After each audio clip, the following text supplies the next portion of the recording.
Alexander Hastings froze in his own doorway. The marble foyer stretched before him, silent except for one sound, his 8-year-old son's voice, bright with excitement, coming from the study. "So, if the trajectory angle is wrong, the whole satellite fails?" Christopher asked. A woman's voice answered, calm and precise, using terms Alexander's own engineers struggled with. Orbital mechanics, combustion efficiency, gravitational assist. He moved closer. Through the half-open door, he saw her Jasmine, the maid he'd hired a year ago, still in her cleaning uniform, kneeling beside his son. But her hands weren't holding a duster. They were sketching rocket designs with the confidence of someone who'd done this 1,000 times before. Christopher looked at her like she'd hung the stars. Alexander's throat tightened. Who was this woman scrubbing his floors, and why did she know more about aerospace engineering than anyone in his billion-dollar company? What he discovered next would destroy everything he thought he knew about success and the woman he'd destroyed 4 years ago. The penthouse had never felt so foreign. Alexander stood in the hallway, briefcase in hand, watching a scene that made no sense. His son, the boy who barely looked up from video games, was leaning over equations while the maid explained delta-V calculations like a graduate professor. Her voice carried calm authority that belonged in lecture halls, not laundry rooms. Alexander's chest constricted. He'd built Hastings satellite systems into a $3 billion empire, prided himself on reading people. Yet this woman had been here 12 months, and he'd never really looked at her. She was furniture, background noise. Now she was sketching orbital paths with engineers' precision. Christopher's face glowed with wonder. Alexander hadn't seen in years. The boy looked at Jasmine the way he used to look at his father before the late nights, missed birthdays, endless business trips. He stepped into the doorway. Jasmine turned immediately, something calculating flickering across her face before polite neutrality replaced it. Christopher looked up without excitement. "Dad, you're home early." The mild surprise in his son's voice landed like a physical blow. Alexander forced neutral expression. "Gap in meetings. Thought I'd surprise you." His eyes moved to the notebook. The sketches were too good. "What are you working on?" Christopher's face lit up. "Jazz is teaching me about satellites. Did you know they have to calculate for gravitational interference from the moon?" Alexander looked at Jasmine. She met his gaze steadily. "Christopher mentioned his father works in aerospace. I thought he might enjoy learning about it." Her voice was respectful, but weighted. Alexander catalogued details he'd missed: spine straight, shoulders back, steady eye contact. This wasn't service posture. This was command. "You seem to know quite a bit about orbital mechanics," Alexander said carefully. Jasmine's expression didn't change. "I read, Mr. Hastings. The library has excellent resources." It was reasonable, safe, also a lie. You didn't learn to sketch trajectories from library books. You learned from years of hands-on engineering, expensive education, failed launches, and successful missions. He glanced at Christopher, who watched them with growing anxiety. Alexander softened his voice. "Great work, buddy. Why don't you get cleaned up for dinner? I need to speak with Jasmine." Christopher hesitated, touching Jasmine's arm. "You'll be here tomorrow?" Too much hope. Too much fear. Jasmine smiled with genuine warmth. "I'll be here. We still need to finish your rocket's fuel calculations." Christopher nodded, clutching his notebook, and disappeared. The silence grew heavy. Alexander waited until his son's door closed. Then he dropped the boardroom mask. "Who are you?" She didn't pretend confusion. She evaluated him, and Alexander felt weighed and found wanting. When she spoke, the deferential tone vanished. "I'm exactly who you think I am, Mr. Hastings. The woman who cleans your toilets." who makes sure your life runs smoothly enough that you can forget you have a son eating dinner alone 6 nights a week. Each word was calculated. Alexander's jaw tightened. That's not what I asked. Jasmine picked up her supplies. You asked who I am, but what you want to know is why someone with my knowledge works as your maid. Whether I'm industrial espionage. She paused, something dangerous in her eyes. I'm not here for your trade secrets. I'm here because I needed a job, and you were hiring. That's all. But it wasn't all. Alexander felt the weight of buried history. You expect me to believe someone with your expertise just happened to apply as a housekeeper? Jasmine turned fully, and her gaze made him step back. I expect you to believe that sometimes life doesn't care about expertise, that sometimes the world decides you're not worth what you know. She stopped, something raw flashing before she locked it down. I expect you to believe I'm very good at my job. Both of them. She moved toward the door. Alexander's voice stopped her. If you do anything to harm my son, your son, Jasmine interrupted, almost pitying, is the only reason I'm still here. Someone needs to teach him that power isn't worth, that success isn't quarterly earnings, that his father's empire was built on. She cut herself off, visibly reining in. Christopher deserves better than growing up thinking money is all that matters. She left, footsteps fading. Alexander stood alone, surrounded by awards, photographs with senators, the $8 million view. None of it felt solid anymore. That night, Alexander sat in blue computer light, doing what he should have done a year ago. Jasmine's employment file was too thin.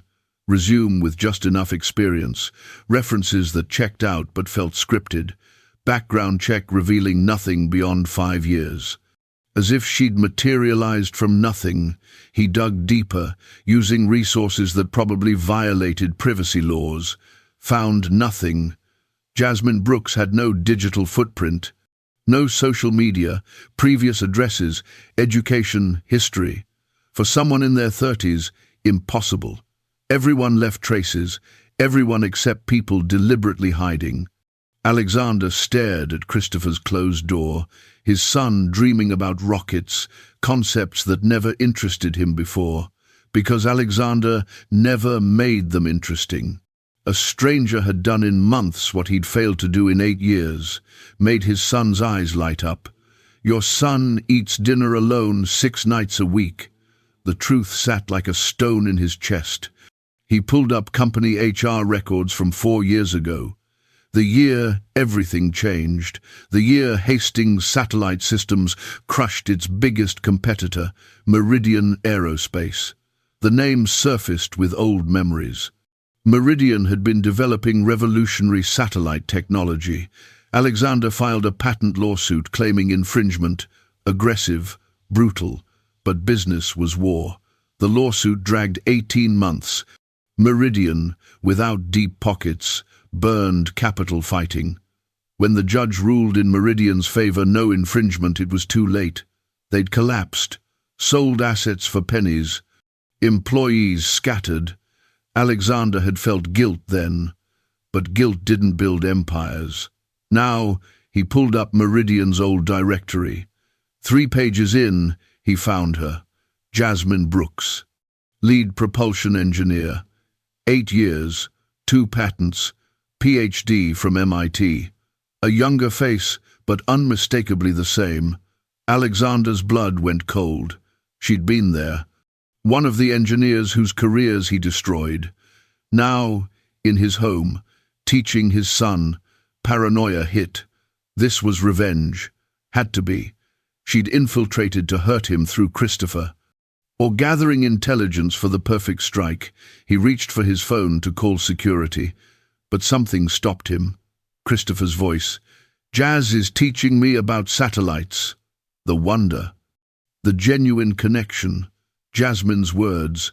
Your son deserves better than thinking money is everything. Alexander sat frozen. For the first time in 4 years, he let himself really remember Meridian. Not the business threat, not the strategic victory, but the people. Engineers who lost jobs, families disrupted, careers ended. He'd called it business, survival of the fittest. But looking at Jasmine's old, photo-bright smile, confidence of someone who believed merit mattered, he couldn't convince himself anymore. PhD from MIT, 8 years experience, 2 patents. Now scrubbing his toilets because he needed to win. The next morning, Alexander stayed home, told his assistant he had family matters. Not entirely a lie. He waited in the kitchen until Jasmine arrived at 7. She stopped, expression neutral. "Mr. Hastings, I wasn't expecting you." He gestured to the chair. "Sit, please." She hesitated, then moved with careful dignity. In morning light, he saw exhaustion under her eyes, the cost of being invisible. "I know who you are," Alexander said quietly. "Jasmine Brooks, PhD in aerospace engineering from MIT. Lead propulsion engineer at Meridian, 2 patents, working on Helios when..." He stopped. "When I destroyed your company." Jasmine said nothing. Then her shoulders relaxed, as if she'd waited a year for this. "When you crushed us with a frivolous lawsuit you knew had no merit," she corrected steadily. "When you used deeper pockets to bleed us dry, even though the judge ruled we'd done nothing wrong. When you waited until we were too bankrupt to matter." Alexander flinched. Hearing it plainly was different. "Why are you here? Gathering evidence? Planning revenge?" Jasmine laughed hollowly. "Revenge? As if ruining your son would restore my career, as if hurting a child would give back 8 years of meaningful work." She shook her head. "You think that's who I am?" "I don't know who you are," Alexander admitted. She studied him, dissecting, finally spoke. "4 years ago, I lived the dream. Loved my work, was good at it. We were close to launching Helios Global Internet for underserved communities. Real innovation." Her voice went distant. "Then your lawyers came with patent claims. We knew they were baseless, but fighting costs money, and you had infinite supply. We chose between legal fees and paying engineers. Between defending ourselves and continuing work, we chose to fight. To believe the system was fair, that truth would win." She paused. "We were wrong. By the time the judge ruled for us, we'd burned everything. Investors fled, contracts cancelled. Companies don't partner with someone in legal battle with Hastings satellite systems." Alexander felt cold, settling in his stomach. "What happened to you?" Jasmine moved to the window. "Everything fell apart. I was blacklisted. When you're publicly attached to a company that lost to Hastings, even though we won, other firms won't touch you. Too controversial. Too risky." She turned back. "I spent 2 years applying everywhere. My PhD became a liability, overqualified or too tainted. I burned through savings, then retirement, lost my apartment. You know what happens when you're homeless and educated? People assume you're broken, that something's fundamentally wrong, because the smart don't end up on the street, right?" Her reflection was hollow. "I worked odd jobs, house cleaning paid well, nobody asked about credentials. A client at your employment agency mentioned you needed a housekeeper. I almost didn't apply. The irony felt like too much, but I needed stability, and I was curious. Wanted to see the man who destroyed everything, wanted to understand what kind of person does that and goes home to family without missing a beat." "So this was revenge," Alexander said without anger, only growing horror at himself. "No," Jasmine said firmly. "Survival, and maybe morbid curiosity. But revenge?" She shook her head. "I thought about it. Those first weeks I fantasized about sabotage, stealing designs, finding ways to hurt you like you hurt me. Then I met Christopher. This lonely, brilliant kid, abandoned by his father in every way that matters. Starving for attention, I realized hurting you would mean hurting him. I refused to become that person. The accusation hung heavy. Alexander knew what she meant.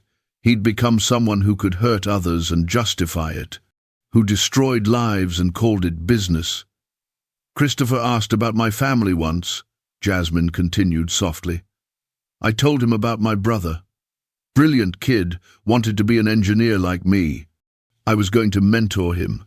He was in senior year when Meridian collapsed. I couldn't pay tuition. He had to drop out. Works construction now.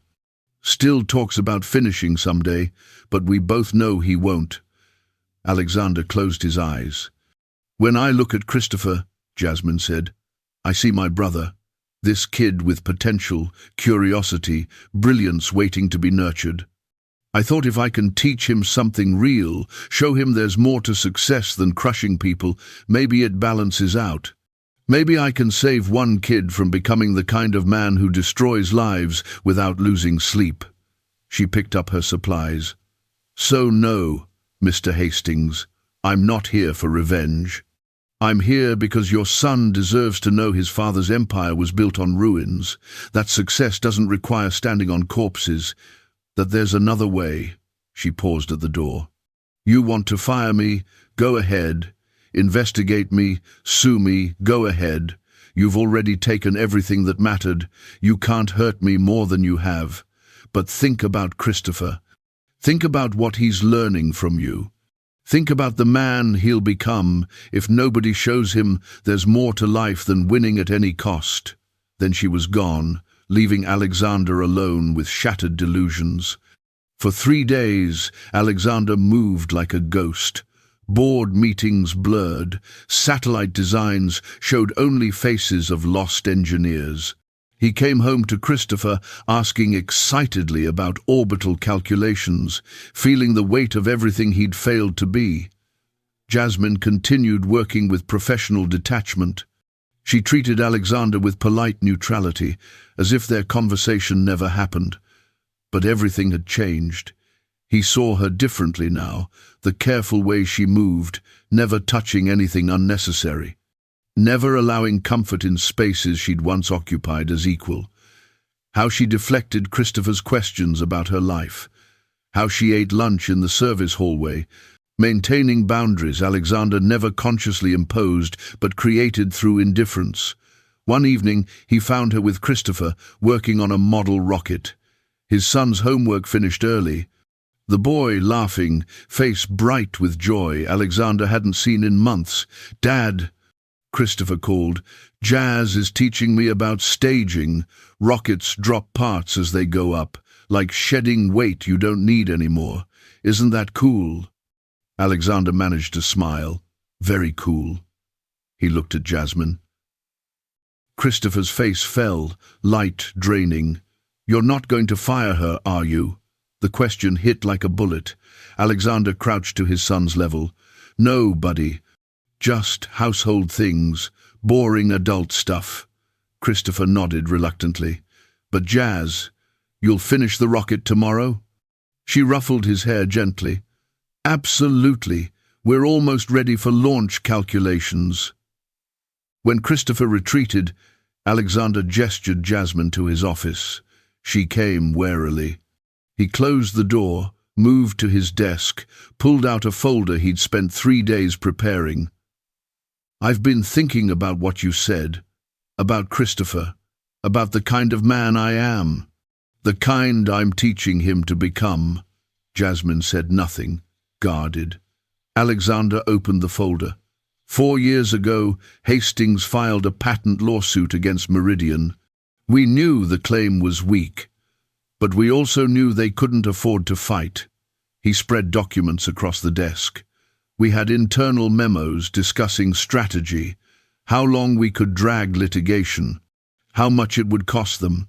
We weaponized the legal system because we could. He looked up. The judge ruled for Meridian 18 months later. No infringement. But by then, we'd accomplished what we set out to do, eliminated a competitor without being better. Jasmine's jaw tightened. Why are you telling me this? Because I'm making it public, Alexander said quietly. Her eyes widened. What? He gestured to documents. I'm releasing these internal communications. Admitting publicly the lawsuit was filed in bad faith, that we crushed a superior competitor, that Meridian's collapse was my fault. He pulled out another document. I've had lawyers draw up compensation for all former Meridian employees, retroactive salary for unemployment time, career placement assistance, and a specific fund. He pulled out a page. For educational support, your brother can finish his degree.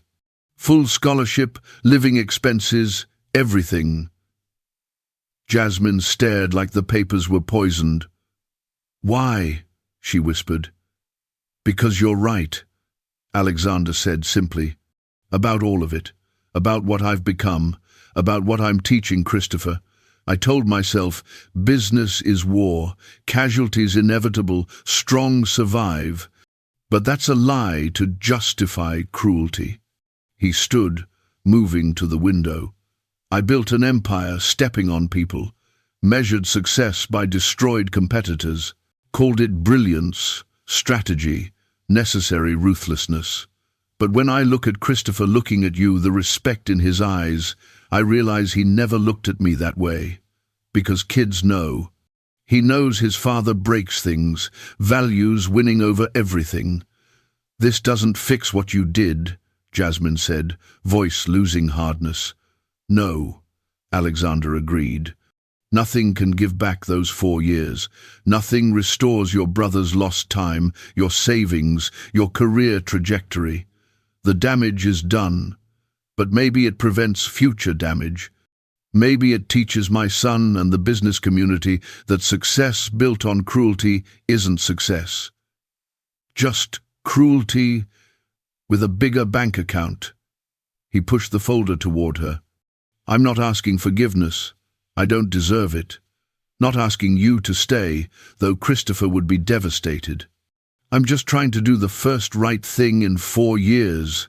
Jasmine read through documents slowly, eyes widening. The compensation was substantial, millions. The admission explicit, potentially exposing Hastings to lawsuits.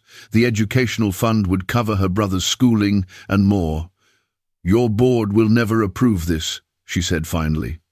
Then I'll do it personally, Alexander replied. I have enough personal wealth. If the board tries stopping me, I'll resign and release them anyway. Turns out, when you've been ruthless enough, you accumulate resources to take a stand, even if it costs everything. Jasmine looked at him, really looked for the first time since that kitchen morning. Why now? Why not 4 years ago, when you could have stopped my downward spiral? Fair question, brutal, but fair. Because I didn't see you, Alexander admitted. The Meridian employees were abstractions, NPCs in my story. It wasn't until you were here, teaching my son, showing me the distance between us, that I understood what I'd done. What I'd been doing for years. Terrible answer. Privilege incarnate. I only developed empathy when suffering showed up in my living room, but it's the truth. Jasmine was silent, then laughed small, slightly broken, but genuine. Your son. Christopher, he asked me last week what I wanted to be when I grew up. Past tense, like I'd already missed my chance. When I told him I used to be an engineer, he asked why I stopped. I said sometimes people don't get to keep doing what they love. That life isn't fair. You know what he said? Alexander shook his head. He said, but you're really good at it. Dad always says if you're good at something, you can do it. So maybe you should try again. He has this faith in merit, in fairness, that talent and hard work matter. He has that because nobody's crushed it yet. He believes the world rewards goodness because he's been protected. She wiped her eyes. I've been teaching him aerospace engineering, but really teaching that kindness matters. That intelligence isn't wisdom. that you can lose everything and still have value. I've been dreading when reality tears those lessons apart, when he learns the world is cruel and merit is fiction. But if you do this, admit fault, compensate people, take a public stand, then maybe those lessons stick. Maybe he grows up believing redemption is possible, that people can change. That being good is worth more than being powerful. Alexander felt something tight loosen. I don't know if I can change. I've been this person so long. The instinct to dominate, it's wired into me. Then rewire yourself. Jasmine said simply. You rebuilt a company. You can rebuild yourself. She stood. I need time to think about all this. The compensation, the admission, the fund. It's a lot. Take all the time you need, Alexander said. And Jasmine, thank you for what you've done for Christopher, for showing me what I'd become. You didn't owe me either of those things. She paused at the door. Every kid does. She left, taking the folder. Alexander sat alone, feeling the weight of what he'd set in motion. The next morning, his lawyer called, panicking about the documents, liability, reputation, board revolt, stock price. Then it tanks, Alexander said calmly. What's happened to you? His lawyer asked. Alexander thought about shedding weight to reach new heights. I'm staging, dropping parts, holding me back. He released the documents 2 days later. Business press went insane. Stock dropped 14%. 3 board members called for resignation. Competitors circled. But former Meridian employees came forward not with lawsuits, but with stories about work they'd loved, about derailed careers. The media created narrative. Tech titan admits crushing competitor. But the undertone was different, not universal condemnation, but conversation about business practices, competition versus destruction, culture celebrating ruthlessness. Christopher saw coverage and asked real questions. Dad, did you really hurt all those people's jobs? On purpose? Alexander couldn't hide behind lies. Yes. I told myself it was just business, that if they couldn't survive, they weren't strong enough. But truth is, I wanted to win so badly, I didn't care who got hurt. His son looked at him with something complicated. Jazz was one of those people, wasn't she? Yes, but she's not mad anymore, Alexander considered. I think she's still angry. She has every right, but she's trying to teach you something important. About being better than me, Christopher thought with intense concentration. I don't want to be better than you. I want you to be better too. The simple honesty nearly broke Alexander. I'm trying, buddy. That's what all of this is about. Trying to be the person you deserve. Christopher leaned against him. Jazz says everyone gets to start over, that mistakes don't make you bad forever. She says what matters is what you do next. Jazz is very wise, Alexander said softly. I know, Christopher said. That's why I don't understand why she's cleaning our house instead of building rockets. It doesn't make sense. Out of the mouths of children. The truth spoken plainly enough to hurt. No, Alexander agreed, it doesn't. That evening, he found Jasmine preparing dinner. She'd been quieter since his announcement, processing the seismic shift. He waited until she'd finished before speaking. I have a proposition. A business proposition. She looked up warily.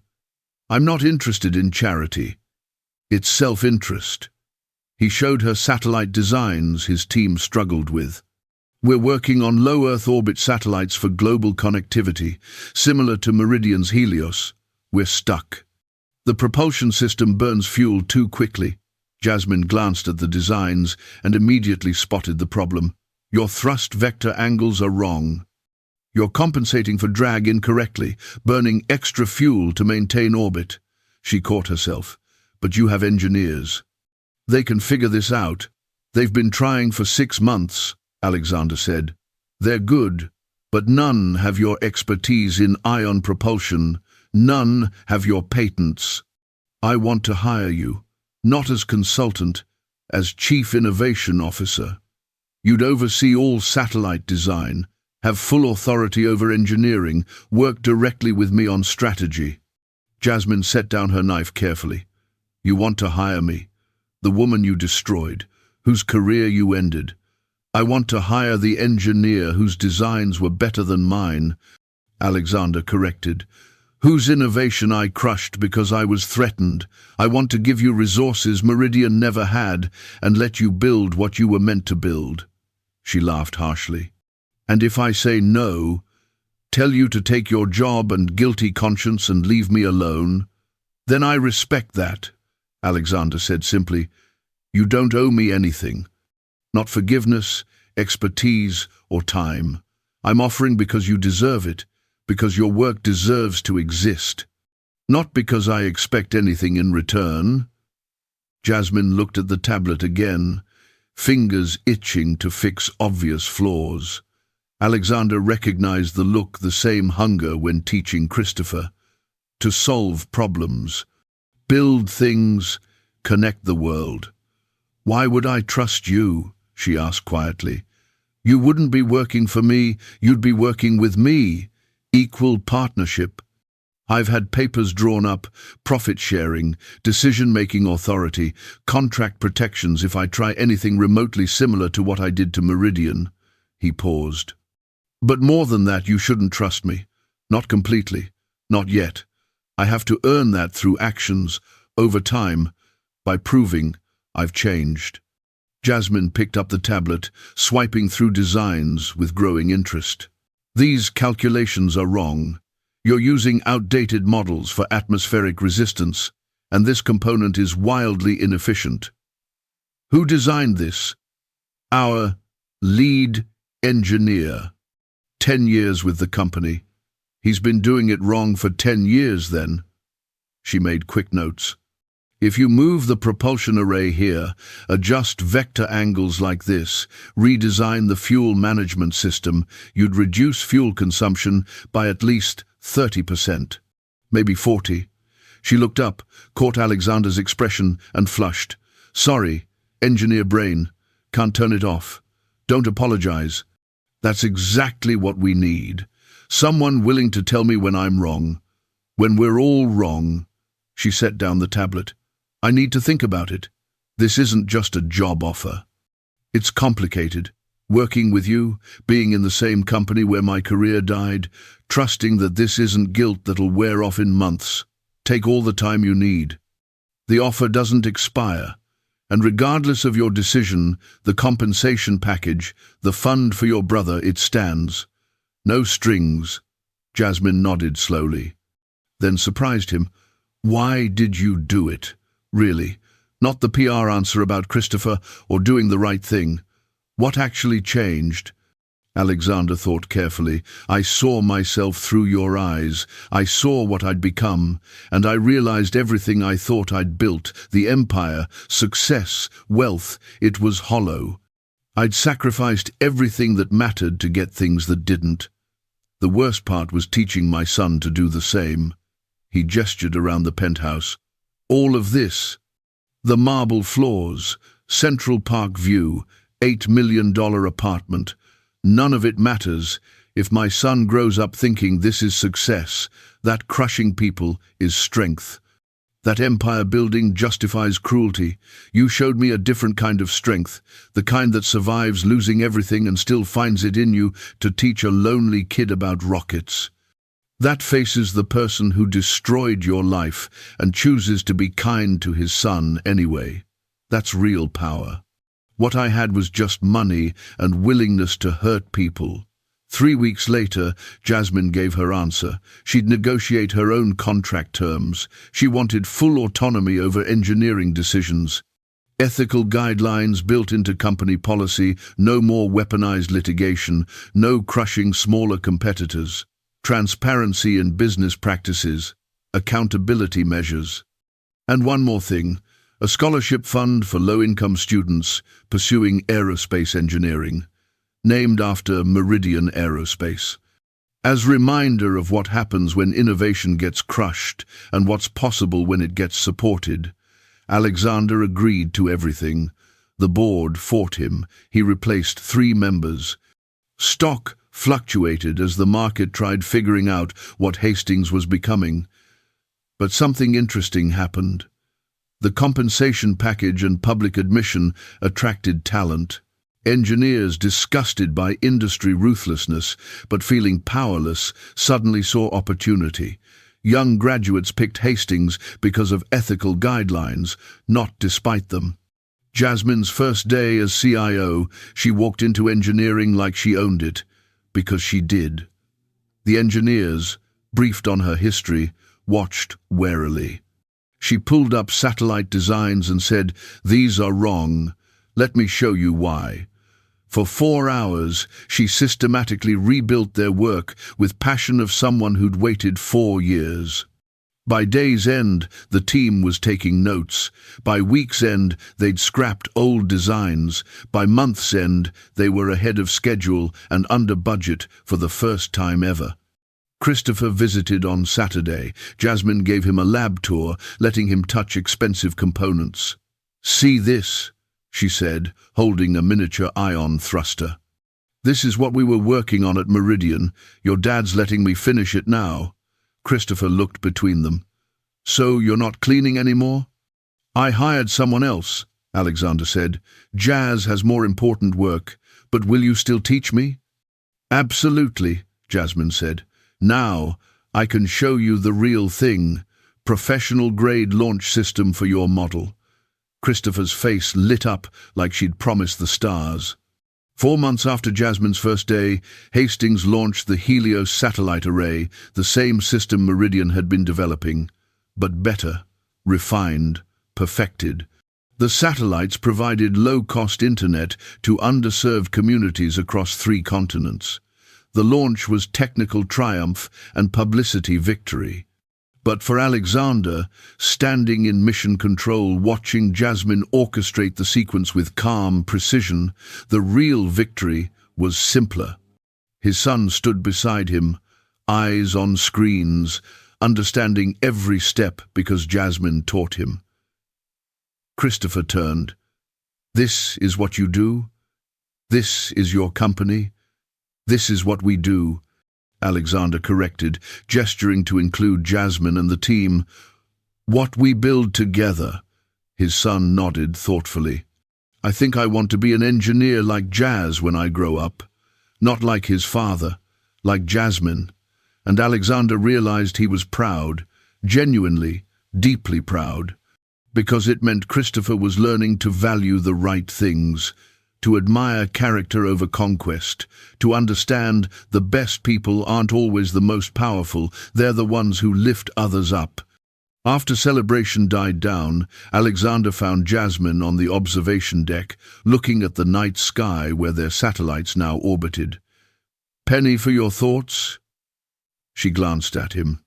"I was thinking about the me from 5 years ago, the one who thought merit and talent were enough, that good work would speak for itself. She was naive. The world doesn't actually reward goodness. It rewards power.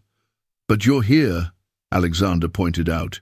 "You won. Your designs are in orbit. Your work is changing lives. I'm here because you had an attack of conscience," Jasmine countered. "Because your son made you feel guilty. Because you happen to see me as human instead of collateral damage. That's not systemic change. That's luck and circumstance. She wasn't wrong. So what do? We try to be better," Jasmine said. "Both of us. You by building a company that doesn't crush people for profit. Me by proving you can come back from destruction. And together, maybe we create a tiny pocket of the world that works the way it should, where talent matters, where ethics matter, where you don't have to become a monster to succeed." She turned to face him. "I'm not here because I forgive you, Alexander. I'm here because I refuse to let what you did define me. Because I'm better than the worst thing that happened to me. And maybe, if you keep trying, you'll become better than the worst thing you did." It wasn't absolution, but it was something, a path forward, a possibility of redemption, not granted, but earned, one day at a time, one decision at a time, one choice to be better. Alexander looked at his son laughing with the engineering team, at screens showing satellites connecting the world, at the woman who'd lost everything and somehow found it in herself to build again. "I can work with that," he said, and he meant it. 6 months later, Alexander sat in the same study where he'd first discovered Jasmine teaching Christopher, but everything was different. The house felt lived in instead of displayed. Christopher's rocket models lined shelves interspersed with engineering textbooks. The boy sprawled on the floor, video chatting with Jasmine's brother who'd returned to university and was thriving. They debated orbital calculations with intensity of people who'd found their calling. Alexander's laptop showed quarterly reports. Profit margins down 6%. Ethical guidelines had cost them lucrative but questionable contracts. 3 competitors they could have crushed were still in business, innovating, pushing the industry forward. The old Alexander would have seen this as failure, as weakness.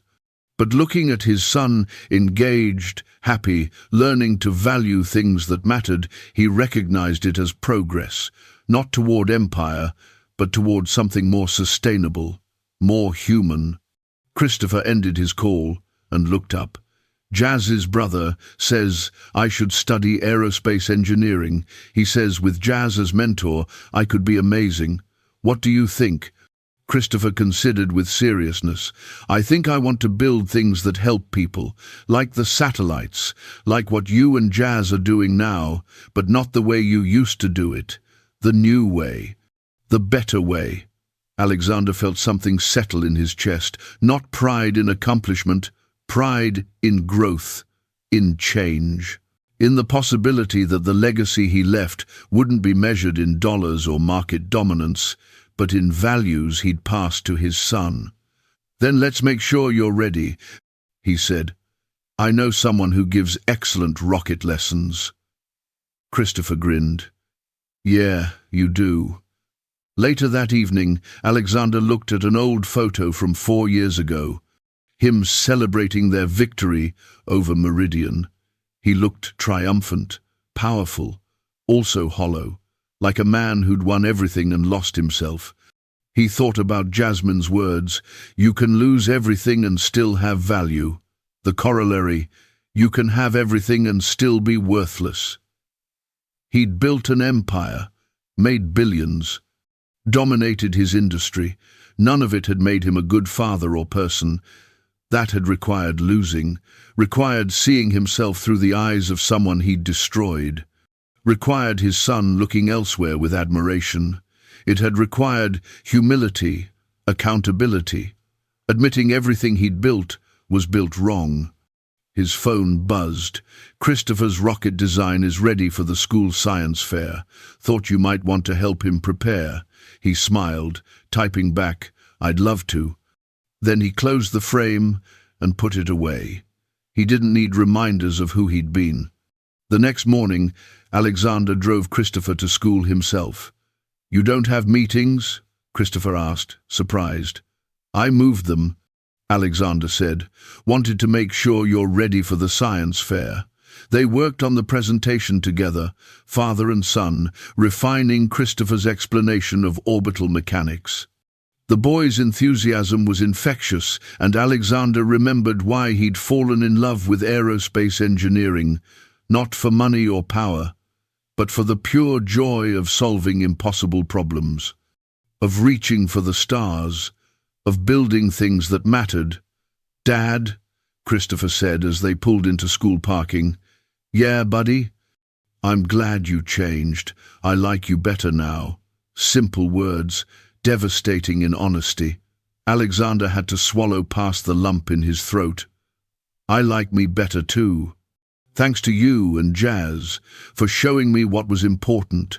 Christopher hugged him before getting out another rarity. Jazz says everyone deserves a second chance, even people who mess up really bad. She says what matters is what you do after you realize you were wrong.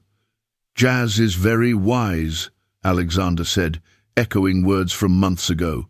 But now he truly understood them. His son grinned. I know. That's why I want to be like her when I grow up. He ran off to join friends, leaving Alexander watching his child disappear into school with a lightness that hadn't been there a year ago. His phone rang, the board calling about a potential acquisition, a smaller competitor struggling financially. The old playbook would have been to circle like a shark, buy them out, absorb their technology, eliminate competition. Alexander thought about Jasmine, about Christopher, about the man he was trying to become. He answered, what if instead of acquiring them, we partnered, provided resources, shared technology, helped them succeed? Long pause. That's not how we typically operate. Then maybe it's time we changed how we operate, Alexander said. It wasn't perfect. He still made mistakes. Still felt instinct to dominate, to win at any cost. But now he recognized those impulses for what they were, remnants of who he'd been, and he chose differently, one decision at a time, one meeting at a time, one conversation with his son about what success really meant. That evening, the family had dinner together, something happening most nights now, instead of rarely. Jasmine joined them, no longer as help but as colleague, as friend, as the person who'd saved them all by refusing to let bitterness consume her. Christopher dominated conversation, talking excitedly about the science fair, his presentation, the judge who'd asked advanced questions he'd actually answered. Jazz, you were right, he said. When you understand fundamentals, you can figure out anything. She smiled with genuine warmth. You're a natural, Christopher. Your questions challenge me. That's the sign of a real engineer. Alexander watched them interact, this woman and his son, and felt grateful in a way he'd never experienced. Grateful not for what he had, but for what he'd become, for the family he was building, for the company he was transforming, for the possibility of redemption. After dinner, as Jasmine prepared to leave, Alexander walked her to the door. Thank you, he said quietly, for everything, for staying, for teaching Christopher, for giving me a second chance I didn't deserve. She looked at him, expression complex. Not quite forgiveness, not quite friendship, something in between, something earned through months of watching him change. You're welcome, she said. But Alexander, don't thank me for your second chance. You gave that to yourself by choosing to be better. I just showed you what better could look like. She left, and Alexander stood in the doorway, watching city lights stretch out below. His empire, his success, his achievement. And for the first time, it felt like it was built on something solid, something that wouldn't crumble under its own cruelty. Behind him, Christopher called out, Dad, can you help me with my math homework? Coming, buddy, Alexander called back. He closed the door and walked back into his home, into the life he was learning to build right. Not perfect, not without scars from the past, but better, always reaching for better. And in the end, that was the only success that mattered.